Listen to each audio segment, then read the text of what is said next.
So I'm super excited. First of all, I did make a community post talking about the traditional dates for Dantalion being March 1st through 10th, and then the 11th through the 15th being the alternate dates proposed by Runyon for the OTA. So every March, I like to get Dantalion like a major present, and then I also do so in May, because May is when he first came to me. I do so on May 26th. But so we're in March, and the major present I decided to get this year is a portrait of him painted in human blood. He expressed what had happened was I got one for Beelzebub, and I still don't have the one for Beelzebub. That's fine. I don't really need it until June.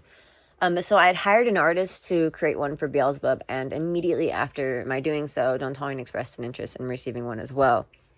So I hired a separate artist to paint this one so that we have two different blood donors. So the blood comes from two different specimens.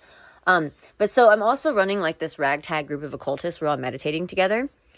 And sometimes I like to invoke Dantalion, and then like I inform them ahead of time. We synchronize our meditation so that we have like a buddy system when we pair up with each other so that we can meditate at the same time. And I'll tell them in advance, like, hey, I'm going to be summoning Dantalion. And I keep them posted because I have to go through the whole invocation. But then I'll be like, okay, now, and then we'll meditate. And meditate with Dantalion while I still have like his candles and such going. But so we were going to do that tonight. We were going to do a ritual with him. And the expected delivery on this package said like 8 p.m. Which, who the fuck delivers mail at 8 p.m.? So I told them at first, I was like, okay, we'll do it at like 6 p.m. Pacific Standard Time, you know, when the sun goes down. And then I looked at the package and I saw that it wasn't going to be delivered until 8 p.m. And I was like, okay, well, 8 p.m. But that's kind of late because a lot of them are Eastern Standard Time and like they're in different places. So I was just really psyched that it came early today and it's already here. So now we're going to open it. Hang on. Oh my gosh. Okay, first of all, let me show you before I do anything. Look at this sticker. So this portrait is going to appear in my book, The Codex of Beelzebub. And it's going to credit the artist. But look at his sticker. He goes by Normary Art. Noirmary Art. Oh, it's up here. Normary Art. But it also says, look at this. It says Papa Asmodeus. Oh my god. Oh my god. He gave me extra stuff. Hang on a second. That is so creepy. Oh my god. Okay, so I have like this psychodrama playing out in my head, right? Hang on, he gave me a lot of stuff. Okay, so let me show you. He gave me a bunch of stuff. I only bought this. But the first thing I pulled out, and the reason I was like, that's really creepy, it's because I keep having these weird pregnancy dreams, right? I pulled this out. But it's like dramatic, like, okay. It's actually, I'm going to talk about it in my book because I think maybe the pregnancy might be symbolic. Like maybe like a thought creation, you know, like my book is you know, I'm pregnant with ideas. But I think God talks to me now. And there was one instance I had a dream that God was talking to me and I was pregnant. And he told me, when I tell you to do something, you do it. Like, it doesn't matter. Like, whatever I tell you to do, you have to do it. Even if it disagrees with what the people around you believe, not everybody is worthy of respect. And then he wanted me to have my baby in the sun or in the light. I don't remember which one it was, honestly. It was the sun or the light. But what was interesting was that I had a separate instance where, like, the devil was talking to me. And this was a different night. And I was... it was like really like scary. And I never feel that way about them when I'm conscious, you know, like they don't let me feel that way about them when I'm conscious. But sometimes in these states, I feel ranges of emotions that I don't usually feel. And I was terrified. I was so scared that because he was talking to me from like the wall, and I didn't want my feet to touch the ground because he was in the wall. And the floor met up with the wall. Like, I was so scared. But that same night I had another dream, where I was pregnant. And there was somebody who was like leading me into people's houses, but the people would like welcome me like a vampire. Like, you know, like you have to give a vampire like permission to enter your house. They were like, you may enter and your child may enter. But I was like pregnant, like the kid was still in my womb. But they like made a show out of saying like, you can come in and your child can come in. And I was going door to door. But some like psychic in the dream like touched me and showed me that the baby in my womb like doesn't like the light and would like turn away from the light. So that's really interesting because it's like these two contrasting ideas, right? Like, or they're like perfectly contrasting. God saying like, have your child in the light, and then this other vision shows me like the child does not like the light. But so the first, and then like at work the other day, oh my gosh, it's not just that, like it's actually, those are only two examples. It's a lot of signs. And then at work, literally just this week, somebody came and sat down and she was talking to me about the Bible, and that's okay. Like I'm fine with, I study the Bible too. Nobody has to know what I believe. But then she starts saying that God is the God of covenant, and if you don't give him your children, he'll curse you for 4 generations. And she's literally begging to take me to church and saying she'll come pick me up and take me to her church. And I'm like, no, I'm okay. You know, I work those days. I work Sunday. I work every Sunday. No. But it was such a creepy thing for her to say, just because of all these things I've been seeing. Yeah, anyway, but so the fucking first thing I pulled out of here that I didn't expect, I didn't know he was going to send me all this free stuff, is his baby. It's a baby. Anyway, okay, so he sent me a lot of stuff, though, because I continue to pull things out. Look at this.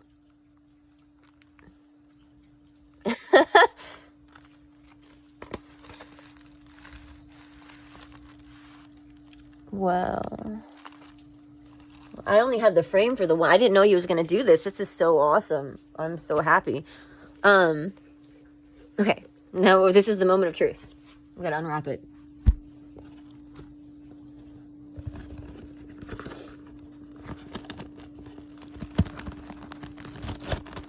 Okay, so it's kind of difficult to like, because it's folding up. It's rolled up.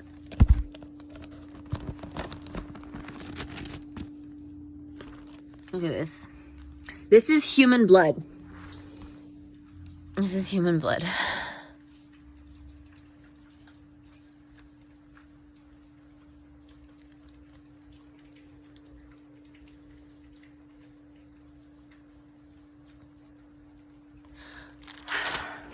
I'm so happy. So let's see what it looks like behind the frame. God is the God of covenant.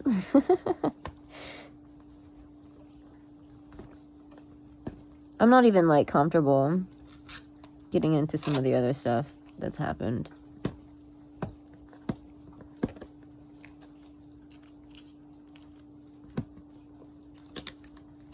But who says that? Like, who sits down and like, she doesn't know anything about me. These people don't know what I believe.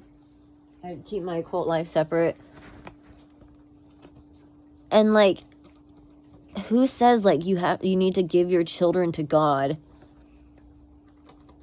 And that's why I'm saying like there's like this psychodrama. And the thing is, oh my goodness, my mother was a witch, right? And she believes that the devil wanted her sexually and would therefore want me as her first blood vessel, is what she said. Hang on. But yeah, so I think I was under very heavy demonic oppression as a child. And looking back, it's super obvious. Like, now that I know what that is, it's super obvious. I used to have, like, every time I closed my eyes, I saw, like, these horrible scenes of, like, sex and violence. Every time I closed my eyes. And I'd see, like, in all the little specks, I'd see, like, people's faces and people being tortured. And I had, like, profanities that would loop in my head. Just, like, loop. But what's really crazy is that it all just stopped. Like, if it was continuing to this day, you know, it would just be, like, a clear case of, like, OCD. But it was so bad, and then it just stopped. And I also had an imaginary friend named Lucifer, who was a shape-shifting cat. And he came to protect me so that I didn't have to worry anymore about the things that I thought were watching me. So because of Lucifer, I started being able to have like a normal life. And then I figured out in my 20s, I didn't know until my 20s, that my mother had an actual cat named Lucifer when I was born. And that apparently it was found cut into pieces on the front porch. See, I knew about the cat, that there was a cat. We had a cat when I was a baby. It was when I was less than 1 year old. It was cut into pieces and strewn across the front porch. Because both my dad said that he thought he knew who did it. And then my mom, they both had like the same story, except both of them depicted themselves as being the hero. So when my dad told me the story, he told me that he chased, like he thought it was like these neighbor kids. So he chased them into their house, like with his car, like up on the grass and everything. He was so mad. And then my mother told me the story, and she said she did it. She chased, not that she killed the cat. She chased the neighbor kids up into their house with the car. And, like, they both told the story like it was them that chased the kids with the car. But they never told me that the cat's name was Lucifer until I was in my 20s. My mother was telling the story again, and she mentioned that part, and I was just like, what the fuck? Because I had an imaginary friend named Lucifer who was a shape-shifting cat, and I never knew. Now we have the bear blood.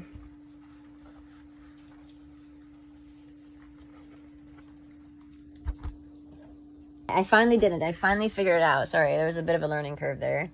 Look at this. Oh my goodness.